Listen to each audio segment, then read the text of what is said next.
Welcome guys. இன்றைக்கி நம்ம யூடியூப்பில் புதிய முயற்சியாக நான் பண்ண போகிறேன். தினம் ஒரு பழமொழிகளும் அதோடய விளக்கத்தையும் நான் சொல்ல போகிறேன். அது ஏன் அப்படி ஒரு புதிய முயற்சியாக எடுக்கிறேன்னா, நிறைய பேர் வந்து யூடியூப்பில் என்னென்னமோ போடுறாங்க. இது ஒரு அர்த்தமாக இருக்கணும், இன்றைய இருக்கிற தலைமுறைகள் வந்து யாரும் தெரிஞ்சிக்கல அப்படின்றது தான். இருக்கிறவங்களும் வந்து ஒரு 10% தான் தெரிஞ்சிருக்கோம் பழமொழியும் அதோடய விளக்கமும். சரி, இன்றைக்கி நம்ம என்ன சொல்ல போகிறோம் ஃபஸ்ட்டு அப்படின்னா, ஊரான் பிள்ளையை ஊட்டி வளர்த்தால் தன் பிள்ளை தானாக வளரும். அது எப்படிங்க ஊரான் பிள்ளையை ஊட்டி வளர்த்தா உங்கள் பிள்ளை தானாக வளரும்? அதனுடைய விளக்கத்தை நான் சொல்ல போகிறேன். அதனுடைய உருட்டு என்னன்னு பார்த்தீங்கன்னா, மற்றவர்கள் குழந்தையை ஊட்டி வளர்த்தால் உன் குழந்தை தானாக வளரும்ன்றது தான் இப்போ இருக்கிற நடைமுறை.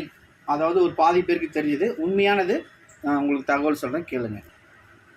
ஓகே, ஊரான் பிள்ளை என்பது அவருடைய மனைவி. அதாவது நீங்கள் திருமணம் செய்திருக்கிற உங்களுடைய மனைவி தான் ஊரான் பிள்ளை.